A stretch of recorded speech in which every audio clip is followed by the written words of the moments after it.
Good morning, everybody. Orange J here with another Etheria restart video, and I thought I was done recording for the night, but we just got a massive W hyper talk dropped, like shadow dropped on the Etheria restart official channel. I just saw it. I just watched it. It's about 12 minutes long, and it has a lot of really good news in it. With there's one slight little L. Like, I think myself and a lot of other people were hoping to hear that dupes would get turned back off in RTA. And they literally just opened the video by addressing that straight away and saying that dupes are going to be on in real-time arena, and sorry about the misunderstanding, but move on with your lives. That was the only part of this that I didn't absolutely love. Now, there are going to be some patch notes they're posting in the Discord at some point soon, they said. So as soon as I see those patch notes, I'll make a separate video going over all of those. But this live stream is worth reacting to because we get two new characters, with Hoyan being teased as some like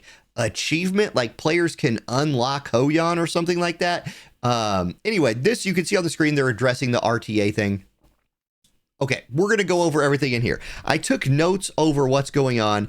The first big news that I saw, I'm going to fast forward a little bit here. They talk about the different server time zones, and they just said, we know that like early on, like different servers being in different time zones can be a bit of a problem. So what they're doing to start the game, and I think this is a good idea, is for like matchmaking in RTA, they're not going to have like global server play against Asian server or something like that, because if you're a server that launches earlier or resets earlier in the day, and you already have access to like day 2 stamina refreshes and things like that, you have an advantage. Now, they say eventually that advantage is like meaningless and kind of gone. So eventually matchmaking will be across all servers, but they do start off by just saying that like we won't matchmake RTA with all servers to start the game.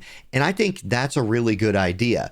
They also mention at about this same part in the video that pity carries over from banner to banner. This is not something that we had confirmed yet. I think a lot of people assumed this would be the deal, but that's a huge win. So like basically, if you're going for Freya and you pull 50 times, you don't get Freya, your 50 pity carries over into whatever the next featured banner character is going to be. And I think that's a big deal.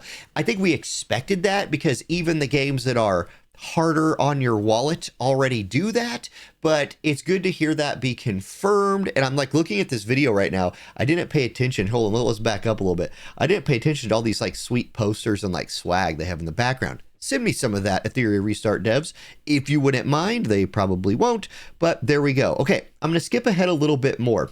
They mention pity carrying over. We already kind of talked about that. Is it possible to label character roles in the UI? I mean, I didn't really care about that. You'll eventually learn what all the characters do.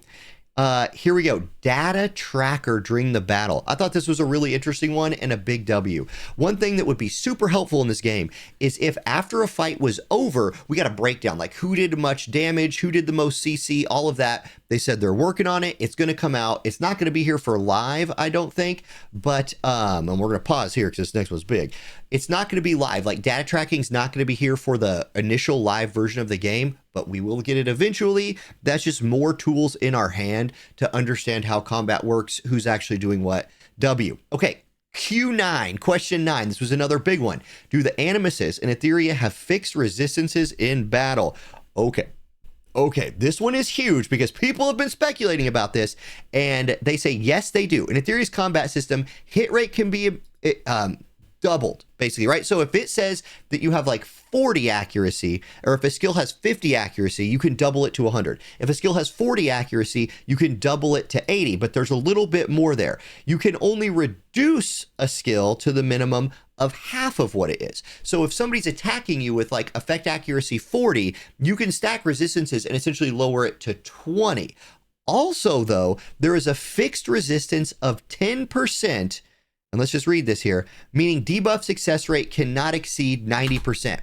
So there is no 100% debuff success rate. Now, I want to say, I don't think that applies to skills that don't have a percent. So for example, Shadow Sonya, her passive just applies dots. It says it applies dots. It doesn't say it 100% applies dots. It says it applies dots. And so I still think in all the times I've used her, she always applied dots with her passive. So I think what this is saying is that 10% resist applies to skills that list a percent. So everybody has a base, or everything you're fighting has a base 10% resist, if I'm reading that right. They say they're going to keep monitoring that, see how it works. People have been really trying to like, hash that out, like figure out what's going on there. And there you go. There's an answer to that. This was another big win. Question 10, a free daily stamina allowance seems a bit low at the moment. Is it possible to add more ways for free players to get stamina? And they basically just say yes. Free stamina was a bit too low. That was one of the biggest pieces of feedback they got from the beta, and they are going to increase free stamina acquisition from daily tasks.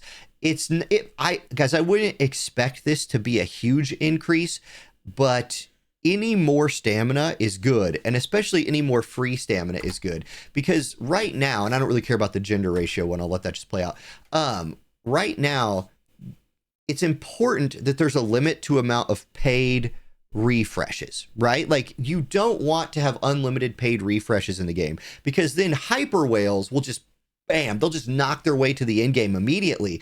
So limiting the amount of paid refills will just keep everybody on the same playing field. Increasing free refills keeps everybody on the same playing field too, and makes the game more fun. So there we go. Okay, question 12. In the first few weeks after open beta launch, besides animus that have appeared in the paid test, will there be new animuses? Here it is. Here's the big part of the video right here. So let's watch this out. Let's react to this. I've already seen it one time before. I'm going to dig a little bit deeper. In our recent beta, they added 8 new animuses to the game, many of them incredibly good. Now they say that'll be continuing. We have many more animuses planned, and we have a couple new ones coming on launch day. On launch day, we're getting new animuses. So here we go. They are going to give us some more details. This first one's going to be really broken. Okay, so this chick right here, let's read what they say about her skills.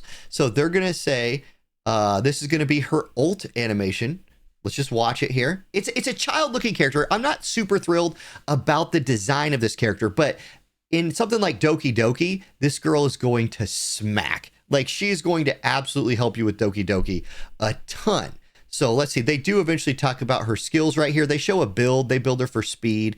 That makes sense. She's a control-based character who also steals some, like, time, steals some progress bar from the enemy. Skill 1. Okay, this is her skill 1. Mist Fairy Engage. Mia uses Anima Mist to deal 240% damage to a single enemy with a 25% chance to freeze. Nothing too OP there. It's a single target freeze. That's fine. Single target crowd control is okay. But skill 2, Ice Cage, does what? Increases can we get the description here? It doesn't have the description, so we'll just read what they say. Anyway, she deals damage to all enemies and has a chance to freeze and wound all enemies, as seen here. The description was missing from that little from the little pause screen, but AoE freeze. Kraken SSR version, perhaps, and on skill 2. Did it say what the cooldown was there? I know the text was missing, but did we get a 3-turn cooldown? AoE freeze on a 3-turn cooldown at rank 5. So it'll be 4-turn cooldown early. And whatever preview build this is, they obviously didn't have that all hashed out. Okay, skill 3. We have this one hashed out. Clang Clang. Let the game of hide and seek begin. Mio manipulates the mist to deal 300% damage to all enemies with a 65% chance to steal the main target's turn meter by 50%. So a turn meter steal, 50%, redistributing 25% of the turn meter from other targets among all allies. Okay, and grants speed up. So distributing turn meter to her team right here. Again, that's oddly worded, and notice that level 3 and 4 aren't done yet. We will wait and see when she comes out on the test server, when she comes out on live. We'll break these skills down a little bit more because they're obviously not done yet. But AoE freeze, turn meter stealing, she's going to be good. I don't think she'll be a big time damage dealing character because it didn't look like that's what they were building her for, but more AoE control is really nice. Do you need her if you already have Kraken? Maybe not. She kind of does a lot of the same things Kraken does, but if you happen to get this girl, she looks like she will be she could definitely single crowd control Doki Doki for you. And with that, like, little of a return, like with only a 3-turn cooldown on her AoE freeze, she could be really good in PvP too. We'll have to see. Now, they do have another animus they're going to show off here. This one we know almost nothing about, except that she's probably an SR unit, just by the design, I'm guessing SR unit, but she has big gloves and does lots of damage. So maybe she's an SSR. Anyway, they don't really say there. They just show that. We don't have much to know about that character, but big punchy hands and shoots like, spirit bombs at the enemy or something. They also say that Hoyon, and they elaborate on this later, Hoyon, who was a missing character in the beta, really OP, like stop revives character, was really, really good. This is the boss, Shadow Flame Hoyon. They say that Hoyon will be coming back, but like we're going to have to do something to earn that. Like it was really weird. They say Hoyon still has many secrets yet to be explored.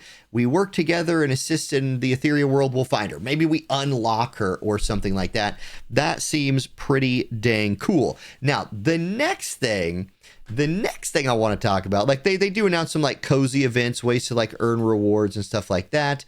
Guild v Guild. Okay, here we go. Guild versus Guild. We have been waiting to see what this was going to look like, and it's better than I thought. I am so excited for this because I just finished like accepting people into my guild in the game. It's a territory battle thing. So I'm going to pause this right here for a second.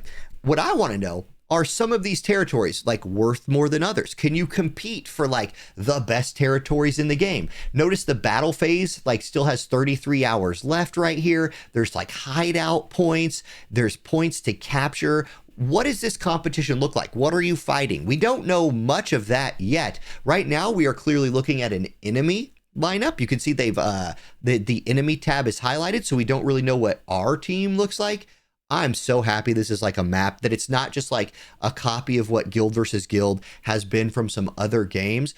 It just looks fun. Like I want to take over a map. I want to earn some new currency. It looks like there's going to be different formations that you can battle against. We don't know if they'll be like hidden or not. You get a little preview of the rewards, like some kind of currency with some gems and some leveling up material boxes, which is pretty dang valuable. But we're going to be working with our guilds. Our guild's going to be going hardcore in this. Abso-freaking-lutely. Very excited about Guild versus Guild. Then let's see what else. They finish up the video by just kind of talking about the players who have already qualified for the EWS, like the big PvP tournament from beta, and then saying that there's going to be more ways to qualify based on the launch ladders. So if you already made it in because you went really hardcore on the beta, congrats, guys. Like, that's awesome. I'm going to be pushing to try to get in there on live. I know a lot of my friends and guildmates are as well. It is going to be, the people who qualified in beta are probably smarter than the rest of us, because that was probably the best time to do it, because, yeah, it's going to be a lot less competition. On live, it's going to be popping off, but let's go. If I don't make it, I don't make it, but heck yeah, dude, this live stream was a big, big W, and that's really all they had. I'll just kind of finish up. I'll put Mio back on the screen here, our first new SSR announced. She is a light element character. I don't know, man, like, is she powerful enough to justify that light element, like, difficulty to pull? I really wish they would have had more of a description for her skill too. Level 3 increases the chance of inflicting freeze to 40%. Like, that's not bad. And if you can double that, which they did announce that you can double it, then it's at 80%. That's solid, right? Like 80% is solid. Is she good enough to justify pulling for a new light character? I don't know. I think she is well designed, but I tend to not go for those like chibi looking characters in my game. So I doubt that I'll pull for her. I'll probably stick with my more initial plan. All right, guys, that's my reaction to this live stream. If you noticed something that I missed, please drop it in the comments section. Really hype video. Have a great night, everybody. I'll see you next time. Peace.